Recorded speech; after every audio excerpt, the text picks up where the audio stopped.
بلغ العلا بكماله كشف الدجى بجماله حسنت جميع خصاله صلوا عليه وآله جرس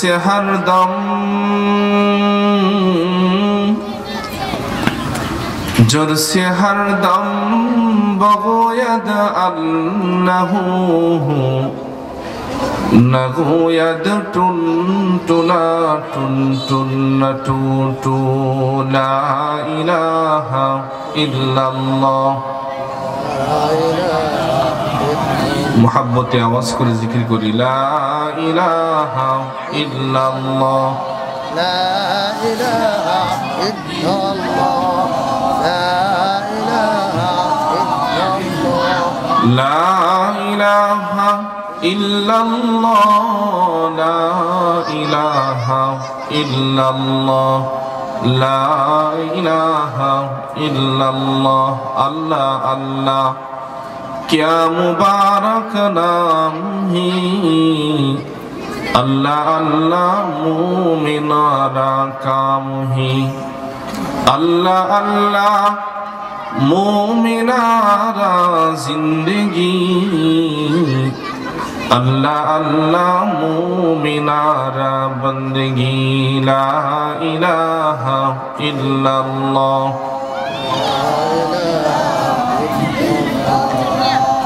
لا إله إلا الله لا إله إلا الله لا إله إلا الله محمد رسول الله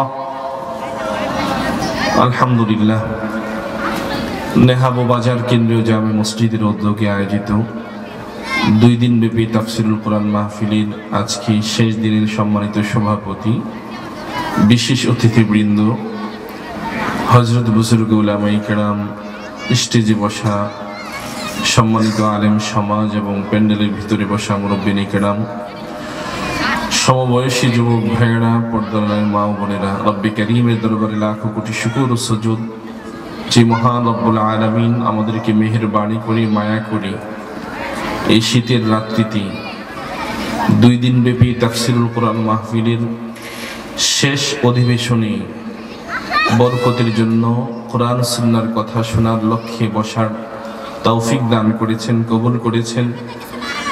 ইমানদার মুমিন হিসেবে ইমানি আওয়াজ বুলন্দ করে আকাশ বাতাস মুখরিত করে কালেমাতুশ শুকর আদায় করি, পড়ি আলহামদুলিল্লাহ। আলহামদুলিল্লাহ। মুআজ্জাজ হাজিরিন, আলোচনার সময় 1 ঘন্টা নির্ধারিত বিষয় বর্তমানে প্রেক্ষাপট অনেক। সবচেয়ে আলোচিত প্রেক্ষাপট হচ্ছে আমাদের স্বাধীন সার্বভৌম 56,000 বর্গ মাইল লাল সবুজের পতাকার দিকে ভারতীয় আগ্রাসন, ভারতের কালো থাবা হচ্ছে বর্তমান সময়ে সবচেয়ে আলোচিত বিষয়ে। আওয়াজ করে বলুন ঠিক না? আমরা যারা পত্র পত্রিকা দেখি, সোশ্যাল মিডিয়ায় চোখ রাখি, আমরা প্রতিনিয়ত দেখতে পাচ্ছি বর্তমান সময়ে সবচেয়ে বেশি গুরুত্বপূর্ণ প্রেক্ষাপট হচ্ছে এই ভারত উপমহাদেশে, বিশেষ করে বাংলাদেশে এবং ভারতে উগ্র হিন্দুত্ববাদী সংগঠন, সন্ত্রাসী সংগঠন, জঙ্গি সংগঠন, খুনিদের সংগঠন, হিন্দুত্ববাদীদের সংগঠন ইসকন হচ্ছে এদেশে বর্তমানে উপমহাদেশে ভারতবর্ষে বর্তমান সময়ে সবচেয়ে আলোচিত এবং সমালোচিত হচ্ছে হিন্দু সংগঠন ইসকন। আওয়াজ করে বলুন ঠিক না বেঠিক? মুআজ্জাজ হাজিরিন, এই ইসকন তাদের সন্ত্রাসী কর্মকাণ্ডের কারণে, তাদের উগ্র মনোভাবের কারণে, তাদের এই হিংস্রতার কারণে তারা পৃথিবীর বিভিন্ন দেশে নিষিদ্ধ হয়েছে। তারই ধারাবাহিকতায় গত কিছুদিন আগে এদেশে ইসকনের এক লম্পট চরিত্রহীন চিন্ময় দাসকে গ্রেফতার করার কারণে, আপনারা জানেন সে রাষ্ট্রের বিরুদ্ধে তার মামলা হয়েছে,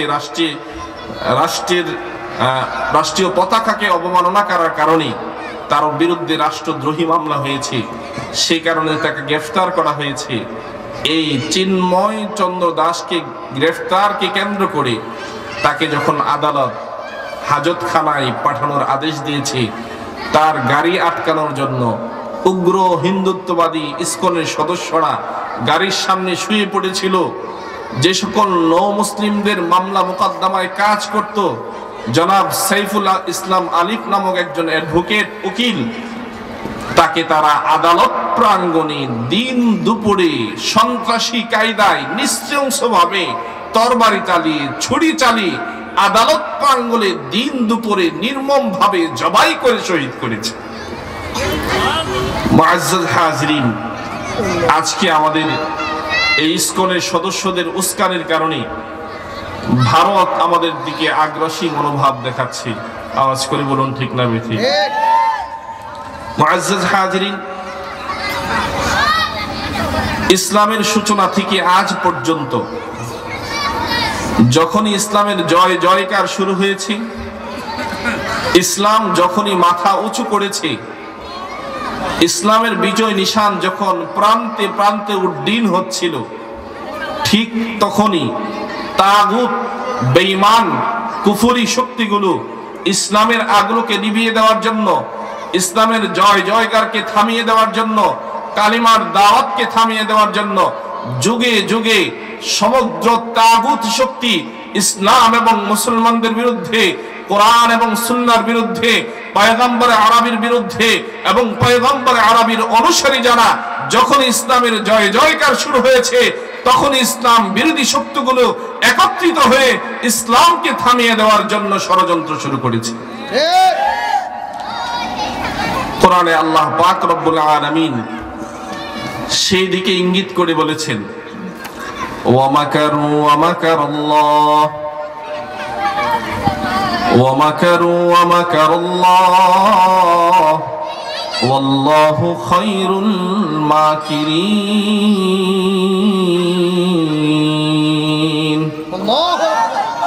আল্লাহ পাক রব্বুল আলামিন এই আয়াত নাযিল করেছেন ইয়াহুদিরা যখন পয়গম্বর আরবী হযরত ঈসা আলাইহিস সালাতু ওয়াস সালামের বিরুদ্ধে ষড়যন্ত্র শুরু করেছে, পয়গম্বর ঈসা যখন দ্বীনের দাওয়াত দিতে শুরু করেছেন, কালেমার দাওয়াত দিতে শুরু করেছেন, তাওহীদের দাওয়াত দিতে শুরু করেছেন, যখনই কোনো পয়গম্বর তাওহীদের দাওয়াত দিতে শুরু করেছেন, যখনই কোনো পয়গম্বর দ্বীনের দাওয়াত নিয়ে মাঠে নেমে পড়েছে, বেঈমান কাফিরদের মাথা খারাপ হয়ে গিয়েছে। পয়গম্বরদেরকে থামানোর জন্য এমন কোন ষড়যন্ত্র না, এমন কোন পন্থা নাই, এমন কোন অপকৌশল নাই যে দাওয়াত দিতে শুরু করেছেন পয়গম্বরের দ্বীনের দাওয়াতকে বন্ধ করার জন্য। পয়গম্বরের চাচা আবু তালেবের কাছে আসছি, পয়গম্বরের দাদা আব্দুল মুত্তালিবের কাছে আসছি। চাচা আবু তালেবের কাছে এসে বেঈমান কাফিররা বলেছে, মুহাম্মদ তোমার ভাতিজা আবু তালেব, তোমার ভাতিজা মুহাম্মদকে থামাও।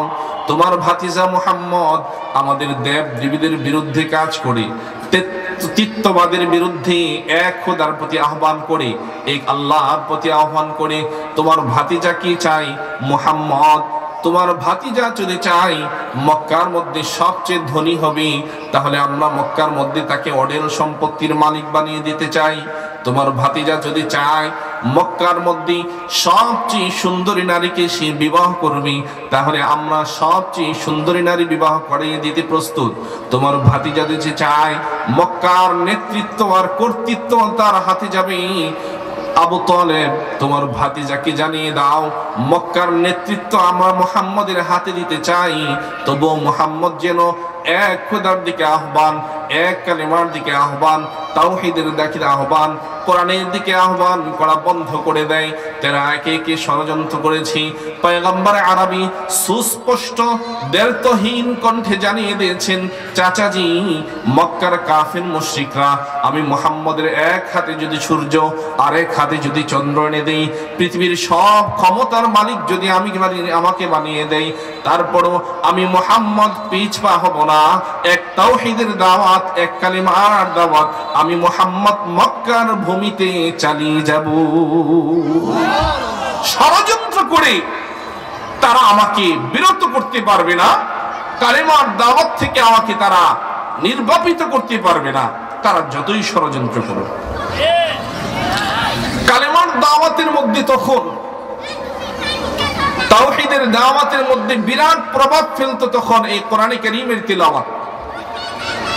মুআজ্জাজ হাজিরিন, আজকের এই মাহফিল তাফসীরুল কোরআন মাহফিল। আওয়াজ করে বলুন ঠিক না বেঠিক? সাধারণ ওয়াজ মাহফিল, ইসলামী মাহফিল, ইসলামী সম্মেলন আর এই তাফসীরুল কোরআন মাহফিলের মধ্যে পার্থক্য আছে। অন্যান্য মাহফিলে বক্তা তার নিজের মতন করে কোরআন সুন্নাহর আয়াত নিয়ে কেঁদে হেসে সুন্দর করে মানুষকে দ্বীনের প্রতি বোঝাতে থাকে। আর এই তাফসীরুল কোরআন মাহফিলের একটা উসুল তরতিব হলো কোরআনের আয়াতকে সামনে নিয়ে ধারাবাহিক তরজমা এবং তাফসীর করতে হয়। মুআজ্জাজ হাজিরিন, এই কোরআনে কারীম যখন আল্লাহ পাক রব্বুল আলামিন আল্লাহর হাবিবের কাছে অবতীর্ণ করেছেন, মুহাম্মদুর রাসূলুল্লাহর জবানের কালিমার দাওয়াত যেমন কাফেরদের উপর প্রভাব ফেলতো, ঠিক তেমনি ভাবে মুহাম্মদুর রাসূলুল্লাহ সাল্লাল্লাহু আলাইহি ওয়াসাল্লাম যখন এই কোরআনে কারীমের তিলাওয়াত করতেন, এই কোরআনে কারীমের তিলাওয়াত মক্কার কাফের বেঈমান মুশরিকদের উপর তেমন প্রভাব ফেলত। এমন ইতিহাস পাওয়া গিয়েছে, মুহাম্মদ আরবি, নবী আরবির শুধু তিলাওয়াত শুনে দলে দলে কাফের বেঈমান কালিমা পড়ে মুসলমান হয়েছে। আল্লাহ কোরআনে মুহাম্মদ আরবিকে বলেছেন, কোরআনে কারীমের তিলাওয়াতের প্রভাব যেহেতু আছে আপনি পড়েন। কোরআনে কারীমের এক আয়াতে আল্লাহ বলেন, উতলু মা উহিয়া ইলাইকা মিনাল কিতাবি ওয়া আকিমিস সালাহ ইন্নাস সালাতা তানহা আনিল ফাহশাই ওয়াল মুনকার ওয়া লাযিকরুল্লাহি আকবার ওয়াল্লাহু ইয়ালামু মা তাসনাউন।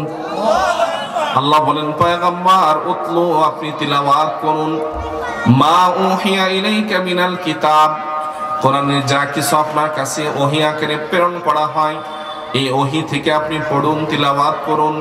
পয়গম্বর আরবি কোরআন খুলে খুলে তিলাওয়াত করেন।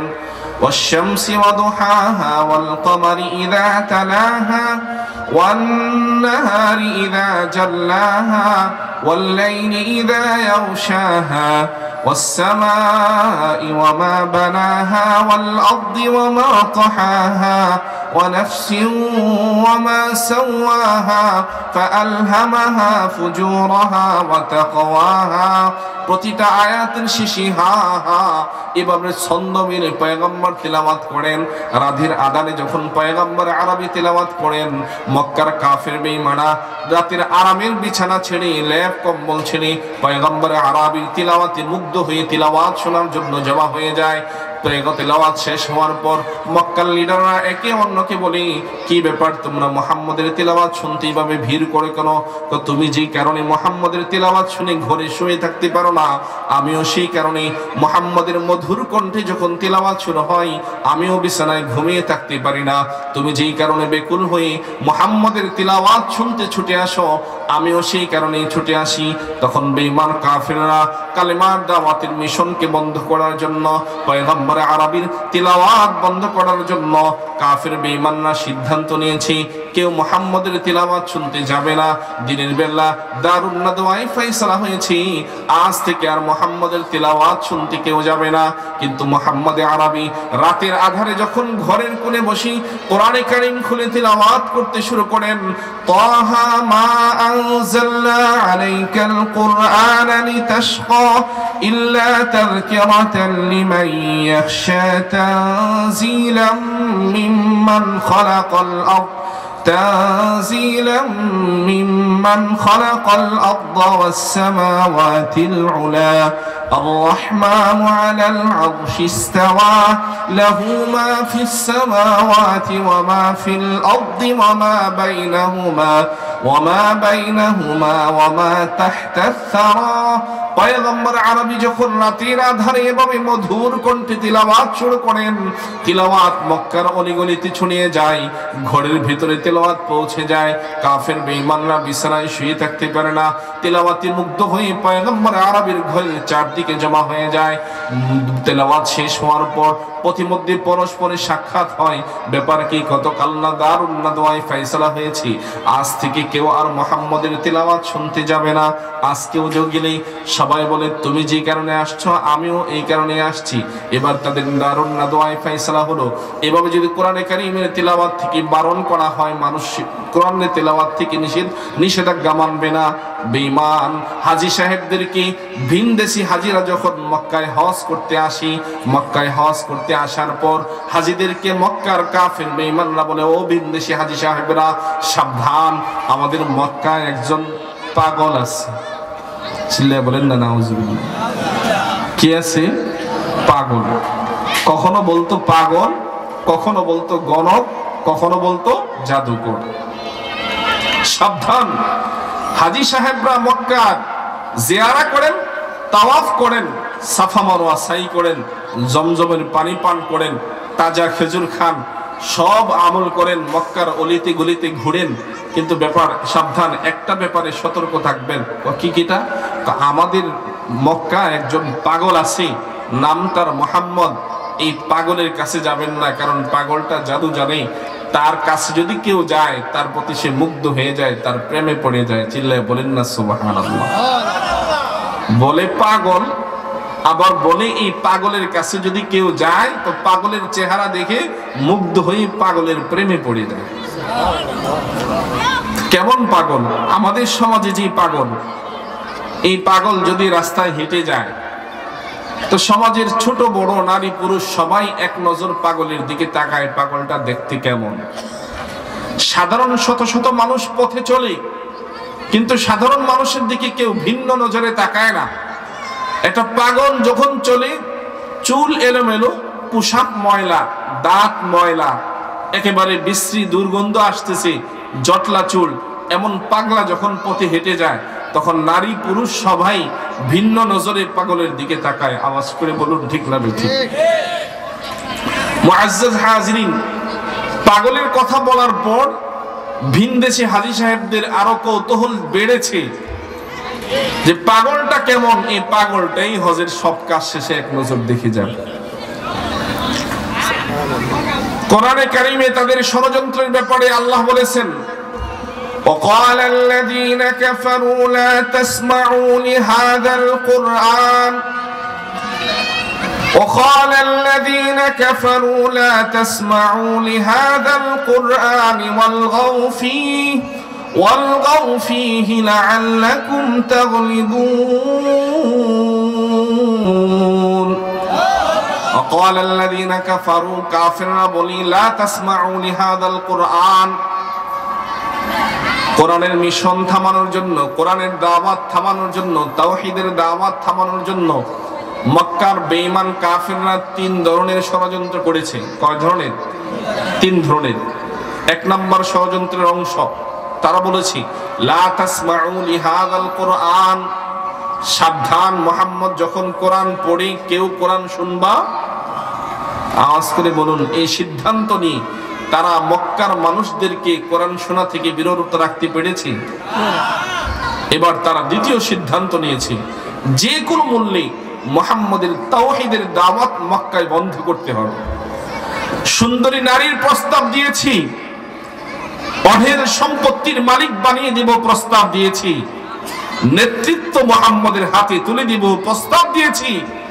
তিন প্রস্তাবে মুহাম্মদ প্রত্যাখ্যান করে বলেছে, এক হাতে সূর্য আরেক হাতে যদি চাঁদ উঠিয়ে দেওয়া হয় তথাপি আমি মুহাম্মদ কালেমার দাওয়াত থেকে, কালেমার এই তাওহীদের মিশন নিয়ে সামনে এগিয়ে যেতে আমি পিছপা হব না, কালেমার দাওয়াত আমি দিয়ে যাব।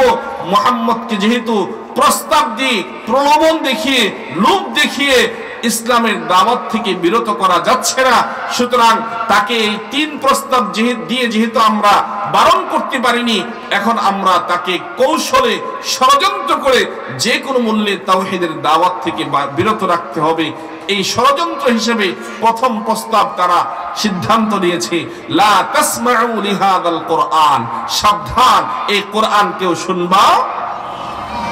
আমার কথা বুঝে থাকলে আওয়াজ করে বলুন, তাদের যে কোরআনের বিরুদ্ধে ষড়যন্ত্র, এই ষড়যন্ত্রের প্রথম ধাপে না শুনবা না কেউ, এই সিদ্ধান্তে তারা সফল না ব্যর্থ? ব্যর্থ।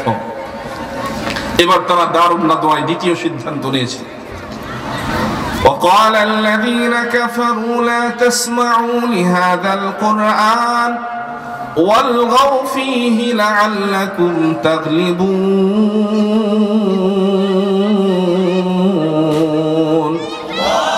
এবার বেঈমান কাফেররা বলে ওয়ালগাউ ফীহি, মুহাম্মাদের তিলাওয়াত থেকে কাউকে যেহেতু বিরত রাখা যায় না, ওয়ালগাউ ফী, মুহাম্মদ যখন তিলাওয়াত করে তখন তোমরা হট্টগোল তৈরি করো, বিশৃঙ্খলা তৈরি করো, শীষ দাও, ঢোল বাজাও, হাতে তালি দাও। এভাবে মুহাম্মাদের তিলাওয়াত যখন শুরু হবে, মুহাম্মাদের তিলাওয়াত যেন মানুষের কানে পৌঁছতে না পারে, মাঝখানে ফাসিলা সৃষ্টি করো, মাঝখানে প্রতিবন্ধক সৃষ্টি করো। কেউ হাতে তালি দাও, কেউ মুখে শীষ দাও। আবার কোরআনের অন্য আয়াতে আসছে, কোরআনকে থামানোর জন্য নর্তকী এনে ঢোল তবলা বাজি কোরআনের মিশন বন্ধ করার জন্য তারা ষড়যন্ত্র করেছিল। ومن الناس من يشتري لهو الحديث ليضل عن سبيل الله بغير علم। আল্লাহ কোরআনের ভাষায় বলেন, মানুষের মধ্যে এমন কিছু মানুষ আছে, মাইয়াশতারি লাহওয়াল হাদিস, যারা অনর্থক কথাবার্তা কিনে আনে।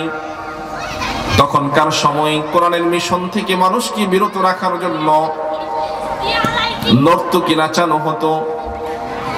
নজর ইবনে হারেস কিসরা এবং কায়সারের কিচ্ছা সম্বলিত কাহিনীর বই এনে নাটক সাজিয়ে যাত্রা পালার আয়োজন করে নর্তকীর নাচ আর ডান্সের ব্যবস্থা করে মুহাম্মদে আরবির কোরআন তিলাওয়াত থেকে মানুষকে বিরত রাখার চেষ্টা করত।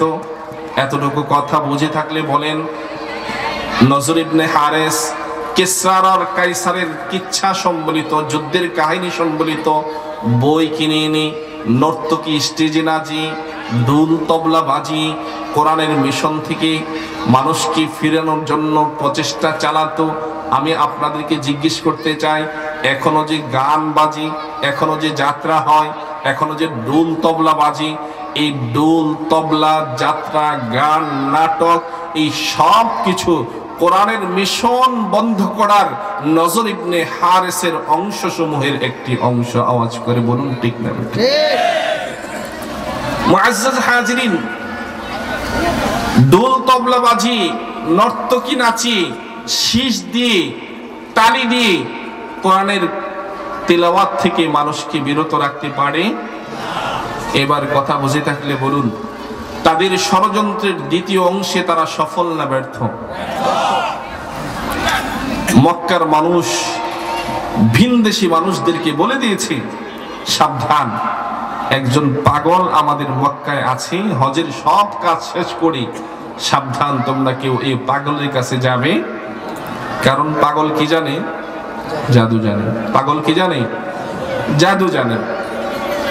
এবার পাগলের কথা বলাই সবার কৌতূহল জাগে যে পাগলটা কেমন, সর্বশেষ এক নজরে পাগলটাই দেখে যাবে।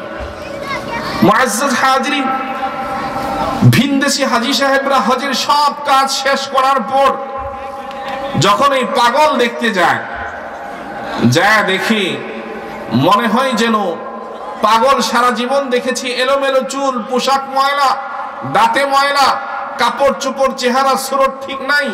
ভিনদেশী হাজী সাহেবরা পাগল দেখার জন্য মুহাম্মদে আরবির সামনে যে তার চেহারার দিকে অপলক দৃষ্টিতে এক নজরে তাকিয়ে থাকে, আর তারা ব্যর্থহীন ভাষায় ঘোষণা দেয়, হায় জীবনে কত পাগল দেখেছি, কত জাদুকর দেখেছি, যত গণক দেখেছি, এমন পূর্ণিমার চাঁদের নেই, মনে হচ্ছে যেন আকাশের পূর্ণিমার চাঁদ আল্লাহ তার চেহারায় ভেঙে ঢেলে দিয়েছেন, আঙুলের দ্বারা যেন তার চেহারায় নিংড়িয়ে দেওয়া হয়েছে।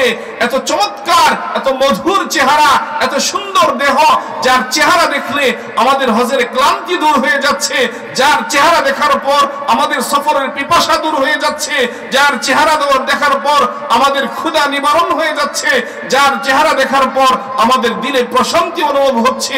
খোদার কসম, মক্কাবাসী, যাকে তোমরা পাগল বলো, যাকে তোমরা গণক বলো, যাকে তোমরা জাদুকর বলো, কসম খোদার, এই লোকটা কশ্চিন কালেও জাদুকর হতে পারে না, গণক হতে পারে না, পাগল হতে পারে না, নিঃসন্দেহে তিনি একজন মহামানব।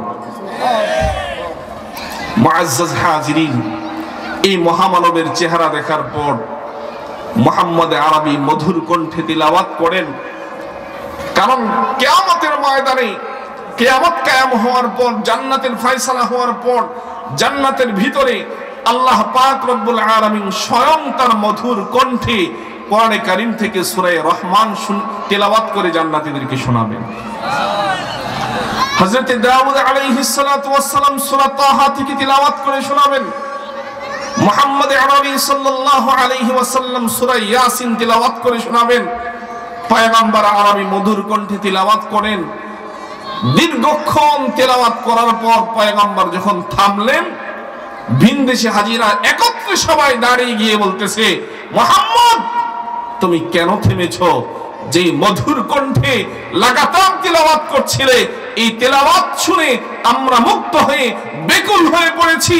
আমরা এক বাক্যে ঘোষণা দিচ্ছি, মক্কাবাসী তোমাকে কাফের বলতে, পাগল বলতে পারে, জাদুকর, গণক বলতে পারে, আমরা ভিনদেশীরা তোমাকে পাগল বলতে পারি না।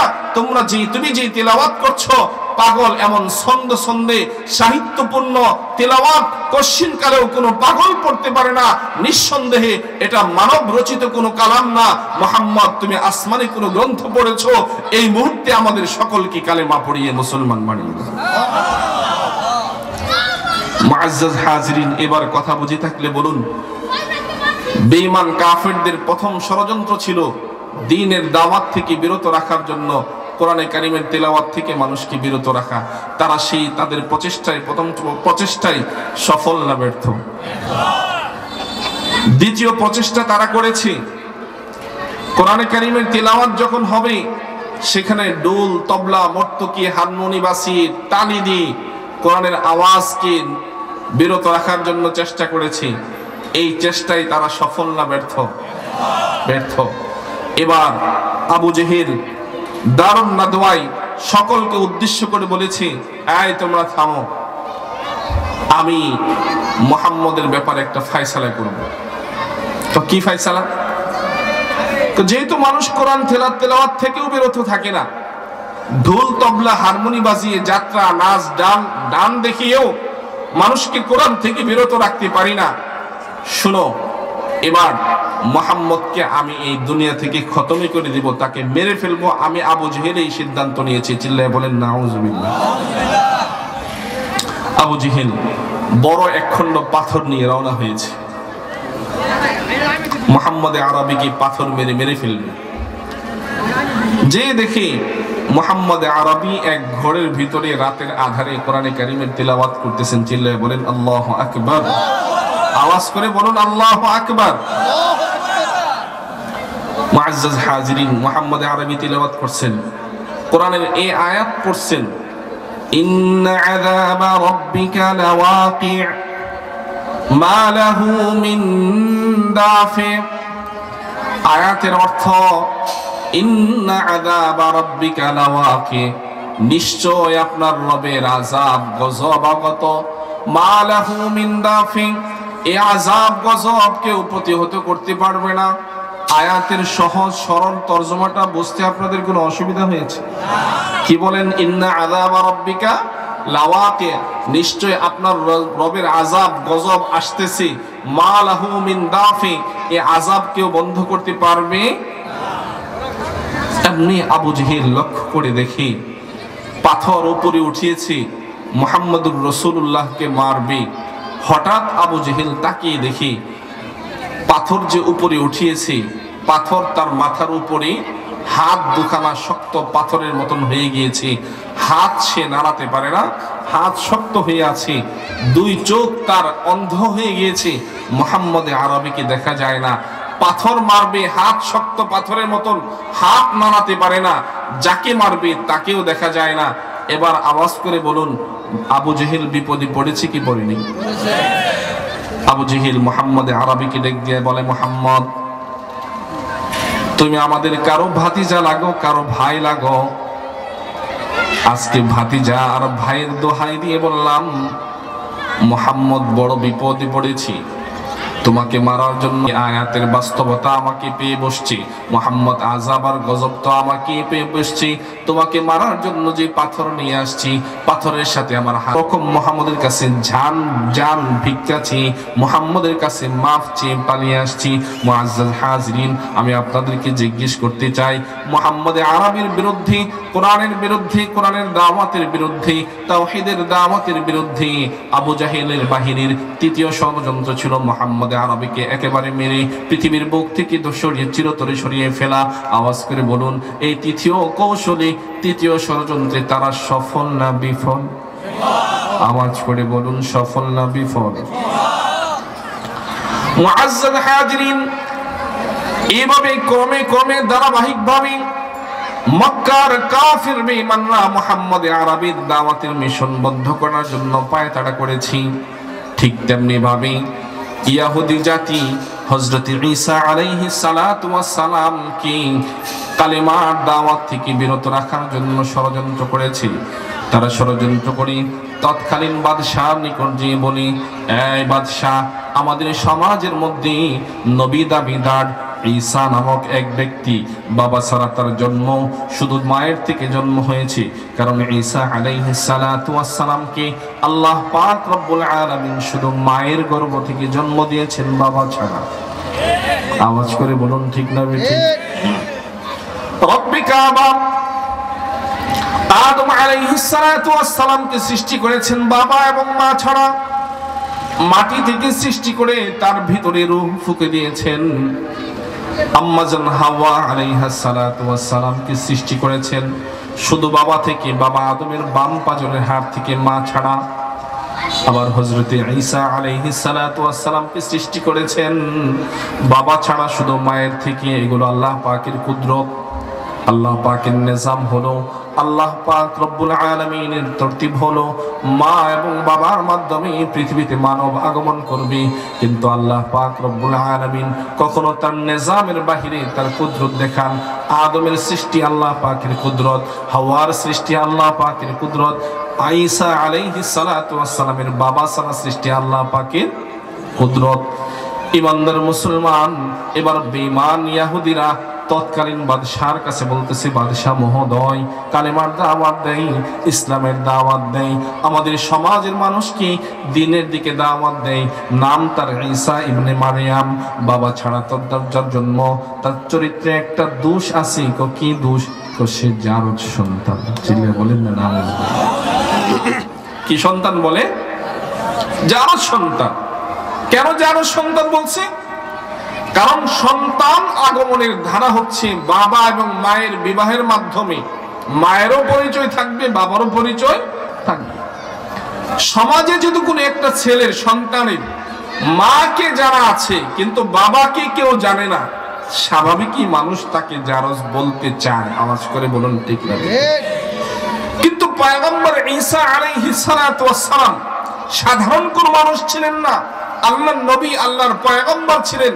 আল্লাহ পাক রব্বুল আলামিন পয়গম্বর ঈসাকে কুদরত হিসাবে, আয়াতের তরজমা এবং সূরা মারইয়ামের সেদিকে গেলে সময় নষ্ট হয়ে যাবে, আল্লাহ পাক ঈসা আলাইহিস সালাতু ওয়াস সালামকে কুদরত হিসাবে, মুজিজা হিসাবে বাবা ছাড়া পৃথিবীতে প্রেরণ করেছেন।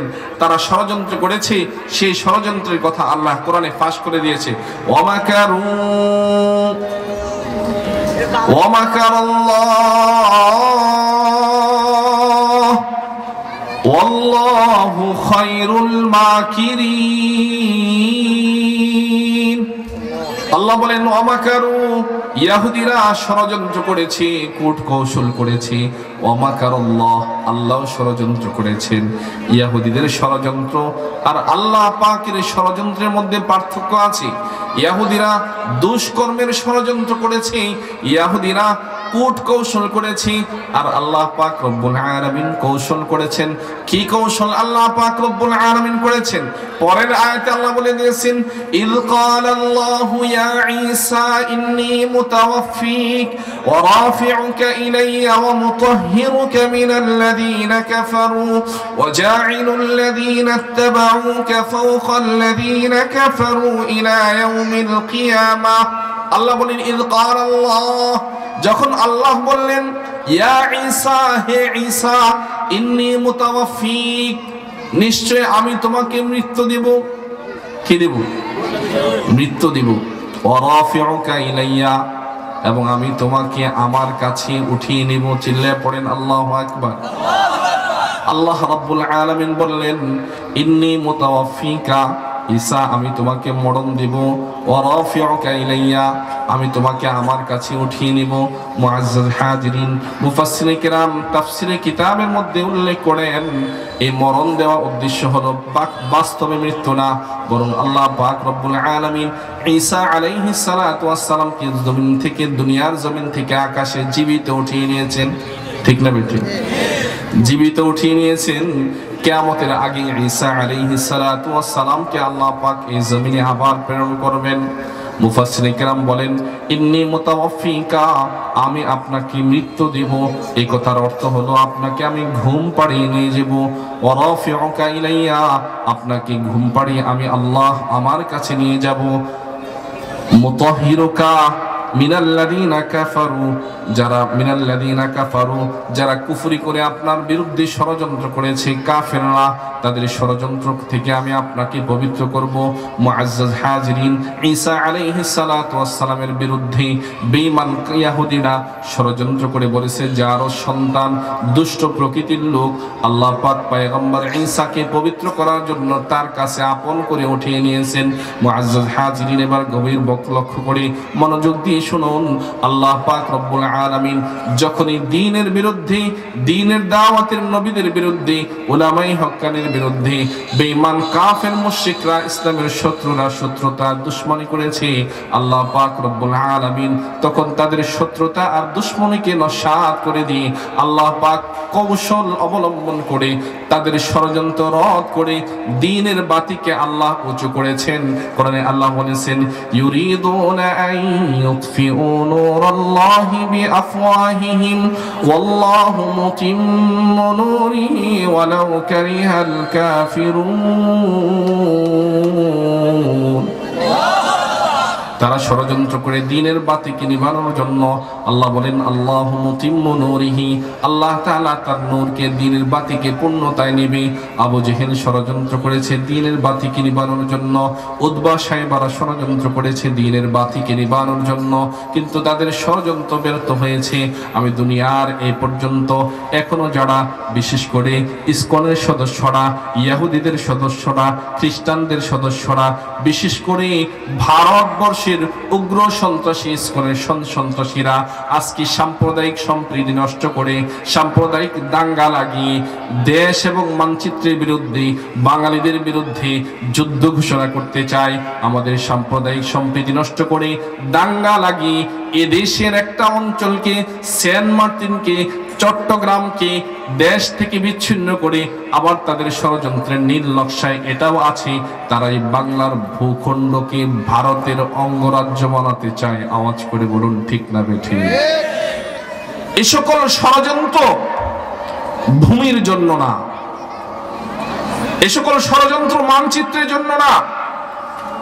এই ষড়যন্ত্রের মূল লক্ষ্য এবং উদ্দেশ্য হলো এদেশের সংখ্যাগরিষ্ঠ মুসলমান, এসব সংখ্যাগরিষ্ঠ মানুষ মুসলমান, এই মুসলমানরা কোরআন পড়ে, এই মুসলমানরা তাওহীদের দাওয়াত দেয়, এই মুসলমানরা নামাজ রোজা করে, ইসলামী অনুশাসন মেনে চলে।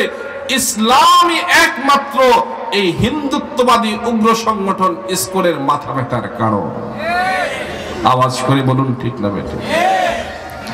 মুআজ্জাজ হাজিরিন, আল্লাহ পাক রব্বুল আলামিন পয়গম্বর ঈসা আলাইহিস সালাতু ওয়াস সালামকে উপরে উঠিয়ে নিয়েছেন।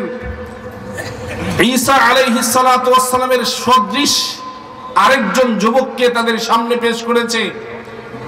তারা ঈসা আলাইহিস সালাতু ওয়াস সালামকে মুহাম্মদ আরবিকে যেভাবে কোরআনের দাওয়াত থেকে বিরত রাখার জন্য আবু জেহেল নিজে পাথর মেরে হত্যা করার ষড়যন্ত্র করেছে, ঠিক ইহুদি জাতি হযরত ঈসা আলাইহিস সালাতু ওয়াস সালামকে কালেমার দাওয়াত থেকে বিরত রাখার চেষ্টা করে যখন ব্যর্থ হয়েছে, তারাও তখন আল্লাহর নবী ঈসা আলাইহিস সালাতু ওয়াস সালামকে হত্যা করে তারা প্রতিশোধ নিতে চায়, কালেমার দাবিকে কালেমার দাওয়াত থেকে বিরত রাখতে চায়। আপনারা তাফসীর শুনেছেন, ঈসা আলাইহিস সালাতু ওয়াস সালামকে যখন তারা হত্যা করতে চেয়েছে দ্বীনের দাওয়াত থেকে বিরত রাখার জন্য। এবার ইতিহাস মিলিয়ে দেখুন, মুহাম্মদ আরবিকে আবু জেহেল হত্যা করতে চেয়েছে আরব ভূখণ্ডের জন্য না, নেতৃত্ব কর্তৃত্বের জন্য না, বরং তাওহীদের দাওয়াত দেওয়ার কারণে আবু জেহেল মুহাম্মদ আরবিকে হত্যা করতে চেয়েছে। ঈসা আলাইহিস সালাতু ওয়াস সালামকে ইহুদিরা হত্যা করতে চেয়েছে নেতৃত্ব কর্তৃত্বের জন্য না, বরং তাওহীদের দাওয়াত দেওয়ার কারণে হযরত ঈসা আলাইহিস সালাতু ওয়াস সালামকে ইহুদিরা হত্যা করতে চেয়েছে। এই উপমহাদেশে ভারতবর্ষে দেওবন্দি উলামায়ে কেরামকে গাছে গাছে ঝুলিয়ে টাঙিয়ে উলঙ্গ করে ফাঁসির কাষ্ঠে ঝুলিয়ে তারা হত্যা করেছে, শহীদ করেছে। এই মিশনও ছিল ইসলাম এবং তাওহীদের আওয়াজকে বন্ধ করে দেওয়ার জন্য। মুআজ্জাজ হাজিরিন, বেকুফর দিল জানে না, বুঝে না যে আল্লাহ পাক নাহনু নাযালনা যিকরা ওয়া ইন্না লাহু লাহাফিজুন, আল্লাহ এই কোরআন নাজিল করেছেন, এই কোরআন হেফাজত করবেন কে? আওয়াজ করে বলুন কে? কোরআন নাজিল করেছেন কে? কোরআন হেফাজত করবেন কে? বেকুফর দল বুঝে না। একটা উদাহরণ দিয়ে আপনাদেরকে বোঝাতে চাই। এক গ্রাম্য ছেলে শহরে আসছে, তার মালিক তাকে বলতেছে, এই বেটা বাতিটা বন্ধ করো। বেকুফ ছেলে একটা মুড়া নিয়ে দাঁড়িয়ে বাতির মধ্যে ফু দিচ্ছে বাতি নিবানোর জন্য। কি বলেন, বিদ্যুতের বাতি ফু দিলে নিববে? মালিক তাকে বলল, বেটা পিছনে সুইচ আছে, টিপ দাও, বাতি বন্ধ হয়ে যাবে। পিছনে যে সে সুইচ টিপ দিয়েছে, বাতি বন্ধ হয়েছে। এবার সে চিন্তা করতেছে, সারা জীবন বাতি যেখানে ফু দিয়েছি সেখানে। মালিক বলতেছে, বেটা এটা কি তোর মার হারিকেনের কফির বাতি যে ফু দিলেই নিববে? হারিকেনের বাতি ফু দিলে নিবে, মোমবাতি ফু দিলে নিবে। এটা বিদ্যুতের বাতি, সুইচ টিপ দেওয়া ছাড়া এটা বন্ধ হয় না। এটা যেমন বালোর বিরুদ্ধে, কোরআন হাদিসের বিরুদ্ধে বেঈমান কাফের আবু জেহেলের প্রেতাত্মারা, আবু জেহেল যেভাবে ষড়যন্ত্র করে ব্যর্থ হয়েছে, তিন প্রস্তাব দিয়ে ব্যর্থ হয়েছে, তিনটি ষড়যন্ত্র করে ব্যর্থ হয়েছে। ইহুদিরা যেমন ঈসা আলাইহিস সালাতু ওয়াস সালামকে মেরে তাওহীদের দাওয়াত বন্ধ করতে চেয়েছে, আল্লাহ পাক রব্বুল আলামিন ঈসা আলাইহিস সালাতু ওয়াস সালামের সদৃশ একজন যুবককে তাদের সামনে পেশ করেছে। তারা ওই যুবককে হত্যা করে তারা ভেবেছে আল্লাহর নবী ঈসাকে হত্যা করেছে। আল্লাহ পাক তার নবীকে আকাশে উঠিয়ে নিয়েছেন। আমরা বলতে চাই, আজও গ্রামের বুবা ছেলে যেমন বাতি কোথায়, তার সুইচ কোথায়, কিভাবে নিভাতে হয় তারা জানে না, বুঝে না। আবু জেহেলের প্রেতাত্মারাও জানে না, বুঝে না। ইসলাম এই দুনিয়ায় চলতেছে, কোরআনের তাফসীরে নেহাবর মাঠে চলতেছে, কোরআনের তালিমে মক্তবে মক্তবে চলতেছে, কোরআনের তালিমে মসজিদে মসজিদে চলতেছে। এই কোরআনের বাতি, এই কোরআনের সুইচ ওই দুনিয়ায় না, এই কোরআনের সুইচ হলো লৌহে মাহফুজ থেকে দুনিয়ার তাগুত শক্তি সব একত্রিত হয়ে যদি কোরআনের মিশনকে বন্ধ করার ষড়যন্ত্র করে, আল্লাহ পাক রব্বুল আলামিন কোরআন হেফাজত করবেন। কিয়ামত পর্যন্ত কোরআন সংরক্ষিত থাকবে। লৌহে মাহফুজে কোরআনের চাবি দুনিয়ার বেকুফ বেঈমান তাগুত কাফেররা ষড়যন্ত্র করে এই কোরআনের মিশনকে বন্ধ করতে পারবে না। মুআজ্জাজ হাজিরিন, যুগে যুগে ইসলাম এবং মুসলমানদের বিরুদ্ধে ষড়যন্ত্র হয়েছে, কিয়ামত পর্যন্ত ইসলাম এবং মুসলমানদের বিরুদ্ধে ষড়যন্ত্র হবে। এই সব ষড়যন্ত্র রুখে দিবে ইসলামের ধারক বাহক মুসলমানরা। আওয়াজ করে বলুন ঠিক না বেঠিক? সাইফুল ইসলাম আলিফকে নির্মম ভাবে এই বেঈমানরা শহীদ করেছে। কেন শহীদ করেছে আপনারা জানেন?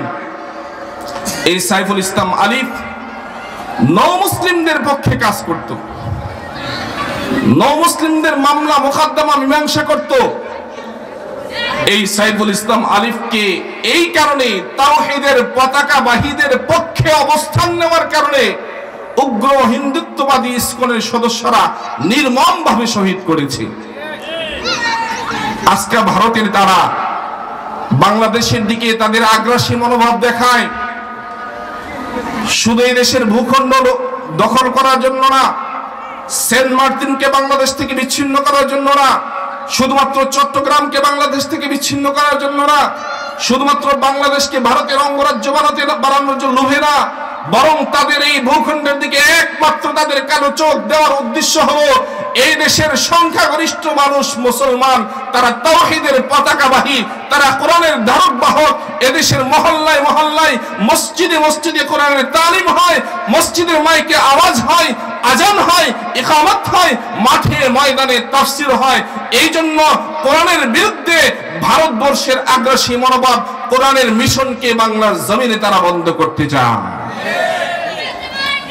মুআজ্জাজ হাজিরিন, আল্লাহ পাক রব্বুল আলামিন যেমন যুগে যুগে সব ষড়যন্ত্র নাশাত করেছেন, ভারতবর্ষের বাংলাদেশের প্রতি এই আগ্রাসী মনোভাবকেও আল্লাহ নাশাত করে দিবেন। আমরা ইতিমধ্যেই লক্ষ্য করেছি ভারতের রুপি, তাদের টাকার মান গতকাল দেখেছি এই পৃথিবীতে বর্তমানে মানের দিক থেকে নিচের দিক থেকে 2 নম্বরে আছে। আওয়াজ করে বলুন ঠিক না বেঠিক? তারা আমাদেরকে সাম্প্রদায়িক সম্প্রীতির সবক দিতে চায়, অথচ এই দেশ স্বাধীন হওয়ার পর এই দেশের সংখ্যালঘুরা নিরাপদ ছিল। 1947 সালে ভারত থেকে, হিন্দুস্তান থেকে পাকিস্তান স্বাধীন হয়েছে। 1952 সালে ভাষার আন্দোলন হয়ে দেশ স্বাধীন, ভাষা স্বাধীনতা লাভ করেছে। 69 গণঅভ্যুত্থান হয়েছে, 71 স্বাধীনতার যুদ্ধ হয়েছে, 5 আগস্টে আবার সংগ্রাম হয়েছে। এই প্রত্যেক সংগ্রামের পর এই দেশের সংখ্যালঘু হিন্দু এবং বৌদ্ধ খ্রিস্টানরা অন্যান্য সময়ের চেয়ে বর্তমান সময়ে এই বাংলাদেশের মধ্যে তারা আগের চেয়ে আরো বেশি নিরাপদ আছে। শুধু তাই না, এদেশের মুসলমানরা তাদের পূজার সময়ে তাদের মন্দির পাহারা দিয়েছে।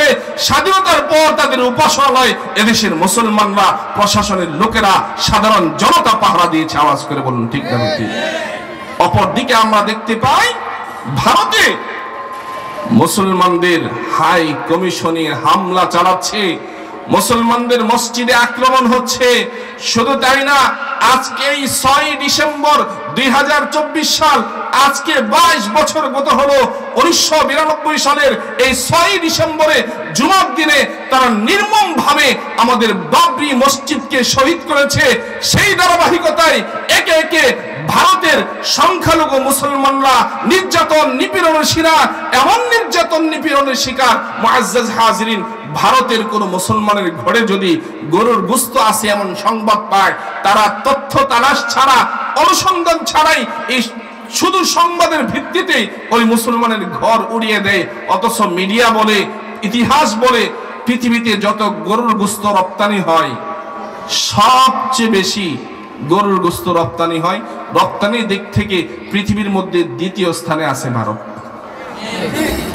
যে মুসলমানদের ঘরে গরুর গোশত পাওয়া গেলে তারা মুসলমানদের উপর আক্রমণ করে, সেই গরুর গোশত পৃথিবীর মধ্যে সবচেয়ে বেশি রপ্তানি হয় 2 নম্বরে ভারত। তারা আমাদের মুসলমানদেরকে গরুর গোশত খাওয়া থেকে বারণ করতে চায়। তারা গরুকে মা বলে, মায়ের মতো মর্যাদা দেয়। তারা বলতে চায় জীব হত্যা মহাপাপ। আমরা বলি তোমাদের কাছে যদি জীব হত্যা মহাপাপ হয়, গরু যদি তোমাদের কাছে মায়ের মতো হয়, আমরা তো আমাদের এই বাংলার জমিনে কোন হিন্দুকে কাকড়া আর কচ্ছপ খাইতে নিষেধ করি নাই। আওয়াজ করে বলুন ঠিক না বেঠিক? আমাদের এই দেশে কি হিন্দুদের কাকড়া আর কচ্ছপ খাইতে কোনো বাধা আছে? তাহলে তোমরা আমাদেরকে সাম্প্রদায়িক সম্প্রীতি শিখাতে চাও? আমাদের দেশে তো হিন্দুরা কাকড়া এবং কচ্ছপ খেতে পারে, তোমাদের দেশের মুসলমানরা কেন গরুর গোশত খেতে পারে না? তোমরা গরুকে মা বলে জীব হত্যা মহাপাপ বলো, আবার তোমরাই কেন পৃথিবীর মধ্যে গরুর গোশত রপ্তানিতে 2য় স্থানে? তাহলে বোঝা গেল মূলত তোমরা এগুলো বলে মুসলমানদের বিরুদ্ধে ষড়যন্ত্র করতে চাও। মুআজ্জাজ হাজিরিন, যে জীব হত্যা তাদের কাছে মহাপাপ, এই হিন্দুত্ববাদীরাই এই দেশে বিশ্বজিৎকে রাজপথে চাপাতি দিয়ে কবিয়ে হত্যা করেছে। যাদের কাছে জীব হত্যা মহাপাপ, যখন রাজনৈতিকভাবে রাজনৈতিক নেতা গয়েশ্বর চন্দ্র রায় একদলের নেতা, তাকে যখন মারা হয়, তখন ইসকন এবং ভারতের লোকেরা এটাকে তারা সাম্প্রদায়িক সম্প্রীতি বিনষ্ট হয়, সংখ্যাগুলোরা আক্রমণের শিকার, তখন বলে না। যখন বিশ্বজিৎকে কুপিয়ে মারা হয় তখন তারা আওয়াজ করে না। আমরা তো দেখতে পাই গত বছর ফরিদপুরের মধুখালীতে 2 জন রাজমিস্ত্রিকে মন্দিরে হামলার অপবাদ দিয়ে তাদেরকে ঘরের ভিতরে আটকে নির্মমভাবে লাঠি সোঁটা দিয়ে মেরে মেরে শহীদ করেছে। এদেশে তো সংখ্যাগরিষ্ঠ মুসলমানদের দেশে তো মুসলমানরা শহীদ হচ্ছে হিন্দুদের হাতে, সংখ্যাগরিষ্ঠ মুসলমানদের দেশে তো সাইফুল ইসলাম আলিম শহীদ হচ্ছে ইসকনের সদস্যদের হাতে। এই ভারতবর্ষের কালো কুত্তার দালালেরা, তোমাদেরকে আমরা হাত আঙ্গুল দিয়ে তোমাদের চোখে ধরিয়ে দিতে চাই, আজ পর্যন্ত বাংলাদেশের জমিনে কোন সংখ্যালঘুদের বাড়ি ঘরে আক্রমণ হয়নি, মন্দিরে আক্রমণ হয়নি, সংখ্যাগুলোদের কাউকে মারা হয়নি। ভারতবর্ষে মারা হচ্ছে এবং আমাদের দেশেও মুসলমানদেরকে হিন্দুরা মেরে ফেলতেছে। তোমরা বিশ্বজিৎকে মারার পর আওয়াজ করোনি, তোমরা গয়েশ্বর চন্দ্র রায়কে মারার পর আওয়াজ করোনি। আমরা যখন সাইফুল ইসলাম আলিফকে শহীদ করার পর আওয়াজ তুললাম, তখন তোমরা পাল্টা আওয়াজ উঠিয়েছ, বাংলাদেশের সংখ্যালঘুরা হিন্দুরা নিরাপদ না। মিডিয়া বলতেছে, তথ্য তালাশ বলতেছে এদেশের সংখ্যালঘুরা আগের চেয়ে আরো বেশি নিরাপদ আছে। আওয়াজ করে বলুন ঠিক না বেঠিক? মুআজ্জাজ হাজিরিন, গাজওয়াতুল হিন্দের ডাক যদি আসে, ভারতবর্ষে একটা যুদ্ধ হবে, জিহাদ হবে, যে জিহাদের নাম গাজওয়াতুল হিন্দ। পয়গম্বর আরবি সেই জিহাদের সুসংবাদ দিয়েছেন। যারা তাতে শহীদ হবে তাদের মর্যাদা অনেক উপরে, যারা গাজী হবে তাদের মর্যাদা উপরে।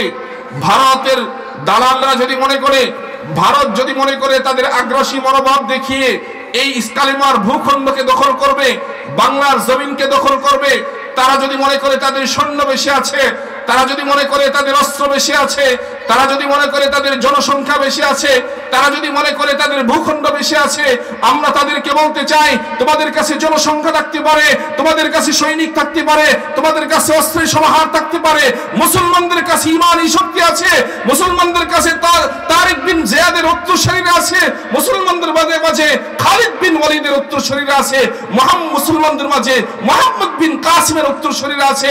যে মুহাম্মদ বিন কাসিম 17 বছর বয়সে অল্প সংখ্যক লোক নিয়ে ভারতবর্ষ বিজয় করেছিল, যে মুহাম্মদ বিন কাসিমের অনুসারীরা এই ভারতবর্ষকে 850 বছর শাসন করেছে, সেই মুসলমানরা আজও জীবিত আছে।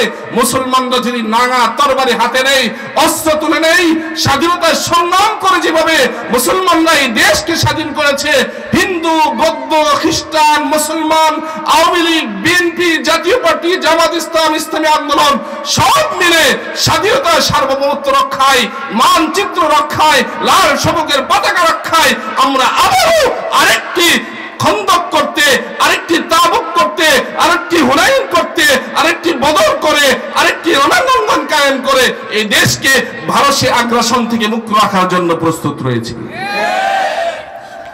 মুআজ্জাজ হাজিরিন, যে কোনো সময়ে ডাক আসলে ময়দানে উলামায়ে কেরামের নেতৃত্বে ঝাঁপিয়ে পড়ার জন্য প্রস্তুত আছি তো ইনশাআল্লাহ।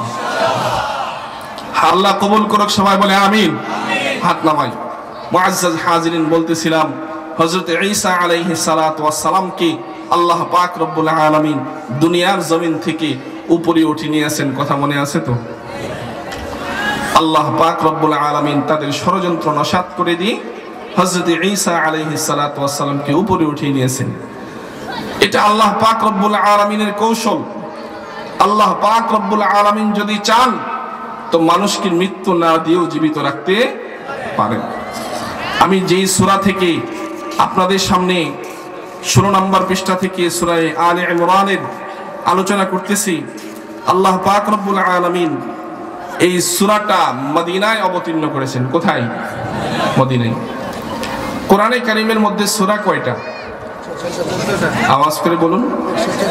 114 খানা, 6666 আয়াত প্রসিদ্ধ বর্ণনায় 30 পারা কোরআন। কোরআনের সূরাগুলো দুই ভাগে বিভক্ত, মাক্কি এবং মাদানী। তাফসীর কারকদের সবাই এই ব্যাপারে একমত। হিজরতের আগে যে সূরা নাজিল হয়েছে এটাকে বলে মাক্কি, হিজরতের পর যে সূরা নাজিল হয়েছে সেটাকে বলে মাদানী। আর এখন মক্কায় নাজিল হোক আর মদিনায় নাজিল হোক, এই মাদানী সূরা। এবার একটা জিনিস বুঝবেন, মাক্কি আর মাদানী সূরার আলোচ্য বিষয় কি।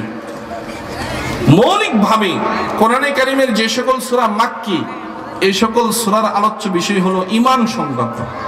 কি সংক্রান্ত? ঈমান। খুব ভালোভাবে বুঝেন, কারণ মক্কায় নবীজি ঈমানের দাওয়াত দিয়েছেন, কালেমার দাওয়াত দিয়েছেন। তাওহীদ রিসালাত সংক্রান্ত আলোচনা মাক্কি সূরায়। আর মাদানী সূরার আলোচ্য বিষয় হলো আমল।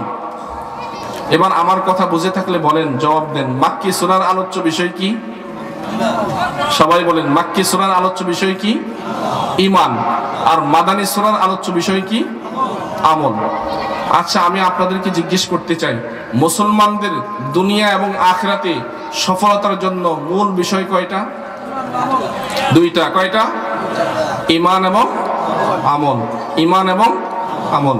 মুআজ্জাজ হাজিরিন, খুব কান খাড়া রেখে বুঝবেন, আল্লাহ পাক রব্বুল আলামিন মুমিন মুসলমানদের এই ঈমান এবং আমল যদি ঠিক থাকে, গোটা কোরআনের বিষয়বস্তু দুইটা, ঈমান এবং আমল। এই ঈমান এবং আমল যদি মুসলমানরা ঠিক রাখে, আল্লাহ পাক রব্বুল আলামিন মুসলমানদেরকে পুরস্কার দিবেন কয়টা? দুইটা। কয়টা? আওয়াজ করে বলুন, কয়টা? দুইটা। পুরস্কার দিবেন দুইটা। একটা পুরস্কার দিবেন দুনিয়ায়, আরেকটা পুরস্কার দিবেন আখিরাতে। দুনিয়ার পুরস্কারের কথা এবং আখিরাতের পুরস্কারের কথা আমি সংক্ষেপে বলেই আমার আলোচনা শেষ করব। আল্লাহ পাক রব্বুল আলামিন দুনিয়ার পুরস্কারের কথা বলে এক আয়াতে ঘোষণা দেন, ওয়া'দাল্লাহু আল্লাযীনা আমানু মিনকুম ওয়া আমিলুস সালিহাতি লা ইস্তাখলিফান্নাহুম ফিল আরদ কামা ইস্তাখলাফাল্লাযীনা মিন ক্বাবলিহিম। রব বলেন, ওয়া'দাল্লাহ, আল্লাহ ওয়াদা দিয়েছেন, প্রতিশ্রুতি দিয়েছেন। খুব মন দিয়ে শুনেন, আল্লাযীনা আমানু মিনকুম, তোমাদের মধ্যে যারা ঈমান আনবে, ওয়া আমিলুস সালিহাত, 2 নাম্বার নেক আমল করবে।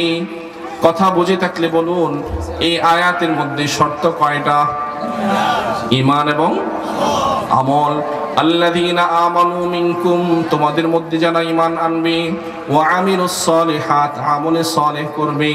দুনিয়ার পুরস্কারের কথা বলে আল্লাহ বলেন, লা ইস্তাখলিফান্নাহুম ফিল আরদ, লামে তাকিদ নুনে তাকিদ সকিলা দিয়ে আল্লাহ বলেন, অবশ্যই অবশ্যই আমি তাদেরকে জমিনের নেতৃত্ব আর কর্তৃত্ব দিব। আল্লাহু আকবার। এখন মুসলমানদের ঈমান আর আমল পূর্ণ হলে আল্লাহ বলেন, মুসলমানদের দুনিয়ার পুরস্কার হলো আল্লাহ পাক মুসলমানদেরকে দুনিয়ায় রাজত্ব আর কর্তৃত্ব দিবেন। আওয়াজ করে বলুন, ঠিক না বেঠিক? শর্ত কয়টা? কি কি? কি কি?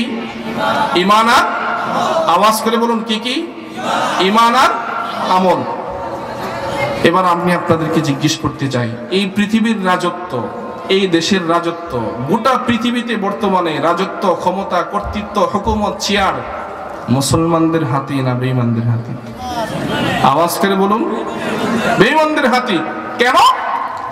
বুঝা গেল এখনো মুসলমানরা তাদের ঈমান আর আমলে পূর্ণতায় আসতে পারেনি। আওয়াজ করে বলুন, ঠিক না বেঠিক? মুমিন মুসলমানরা যখন ঈমান আর আমলের বলে বলিয়ান ছিল,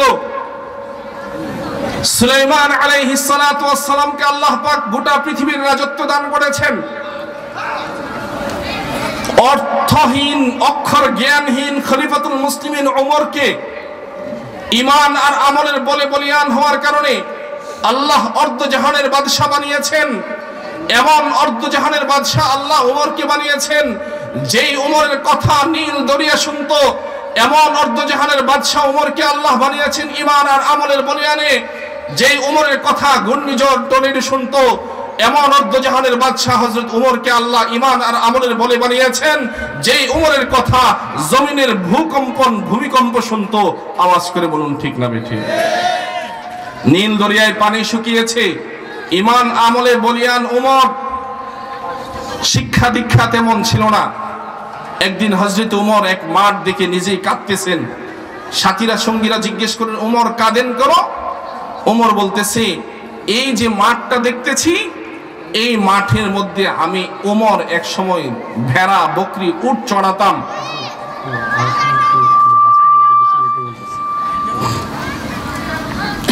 এই মাঠে আমি উমর এক সময় ভেড়া, বকরি, উট চড়াতাম। আজকে আল্লাহ পাক রব্বুল আলামিন আমাকে অর্ধজাহানের বাদশা বানিয়েছেন। একটা সময় এমন ছিল, উট চানা দিত, লাদা দিত, এগুলো আমার মাথায় পড়তো। বাড়িতে গেলে বাবা জিজ্ঞেস করতেন, বেটা তোমার মাথার মধ্যে গরুর উটের চানা লাদা দেখা যায়, ব্যাপার কি? আমি বলতাম, আব্বা প্রচন্ড রোদের মধ্যে রোদের তাপ থেকে বাঁচার জন্য উটের পিছনে যেয়ে বসতাম, উট চানা লাদা দিলে আমার মাথায় পড়তো। হযরত ওমর বলেন যে আমি উমর কোথায় বসতে হবে ছায়া পাওয়ার জন্য বসতাম না, উটের জানালাতে আমার মাথায় পড়তো। আজকে আমি সেই ওমর রেশমি রুমাল দিয়ে নাক মুছি। এটা আল্লাহ পাক রব্বুল আলামিন আমাকে দান করেছেন ঈমান আর আমলের বদলতে। আওয়াজ করে বলুন ঠিক না বেঠিক? হযরত ওমর, মদিনায় ভূকম্পন শুরু হয়েছে, ভূমিকম্প, জমিন কাঁপতেছে। হযরত ওমর জমিনকে লাথি মেরে বলতেছেন, জমিন থাম। তোর বুকে হযরতে আবু বকর শুয়ে আছেন, তোর বুকে আল্লাহর পয়গম্বর শুয়ে আছেন, সাবধান, জমিন ভূকম্পন করবি না। ওমর জমিনকে আদেশ করেছেন। তারিখের কিতাব বলে আজও পর্যন্ত মদিনার মধ্যে আর ভূকম্পন হয়নি। কিয়ামত পর্যন্ত আশা করা যায় মদিনায় আর ভূমিকম্প হবে না। টর্নেডো মদিনার দিকে শুরু হয়েছে। হযরত উমরকে রাসূল মানুষ বললেন, খলিফাতুল মুসলিমিন, মদিনার দিকে টর্নেডো ঘূর্ণিঝড় দিয়ে আসছে।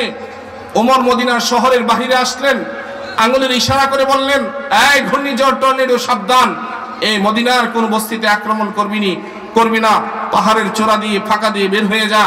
ইতিহাস বলে হযরত ওমর আঙ্গুলের ইশারা যেদিকে করেছেন ঘূর্ণিঝড় সেদিক দিয়ে বের হয়ে গিয়েছে।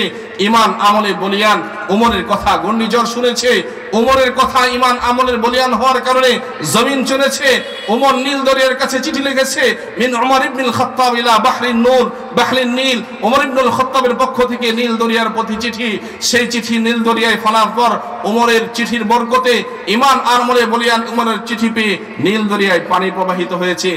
আজ যদি মুসলমানরা ঈমান আমলের বলে বলিয়ান হতে পারে, কসম খোদার এই ভারতবর্ষ না, গোটা পৃথিবী আজও আল্লাহর ওয়াদা, কোরআনের প্রতিশ্রুতি ঠিক আছে, ওয়াদাল্লাহুল্লাযীনা আমানু মিনকুম ওয়া আমিলুস সালিহাত লা ইস্তাখলিফান্নাহুম ফিল আরদ কামা ইস্তাখলাফাল্লাযীনা মিন ক্বাবলিহিম।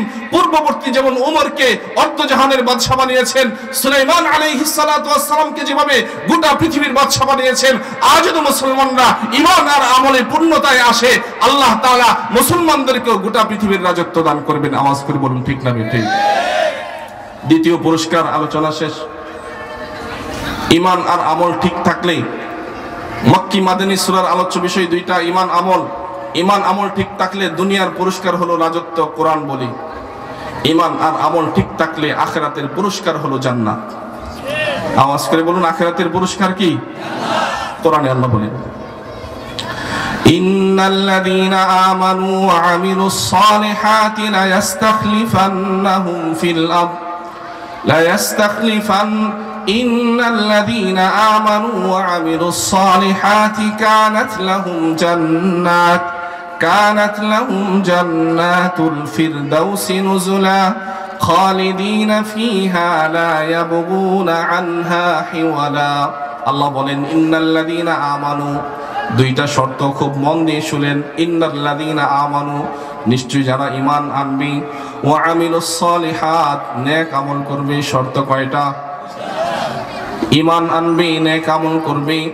কানাত লাহুম জান্নাত, আল্লাহ বলেন তাদের আখিরাতের পুরস্কার, তাদের পরকালীন পুরস্কার হলো জান্নাত। কেমন জান্নাত? রব বলেন, খালিদিনা ফিহা, যে জান্নাতের মধ্যে একবার ঢোকার পর তারা আর বের হবে না। খালিদিনা ফিহা, চিরস্থায়ীভাবে সেই জান্নাতে তারা বসবাস করবে। লা ইয়াবগুনা আনহা হিওয়ালা, কখশিন কালেও সেখান থেকে তারা বের হবে না। এবার আওয়াজ করে বলুন, ঈমান আর আমল ঠিক থাকলে আল্লাহ দুনিয়ায় দিবেন রাজত্ব, আখিরাতে দিবেন জান্নাত। আখিরাতে দিবেন জান্নাত। মুআজ্জাজ হাজরিন, তাহলে এই ঈমান আর আমলে বলিয়ান হয়ে গোটা তাগুত শক্তির বিরুদ্ধে মোকাবেলা করার জন্য, গোটা পৃথিবীর রাজত্বের দায়িত্ববান নেওয়ার জন্য ইমানদার তাওহীদের পতাকাবাহী মুসলমানরা ঈমান আর আমল শুদ্ধ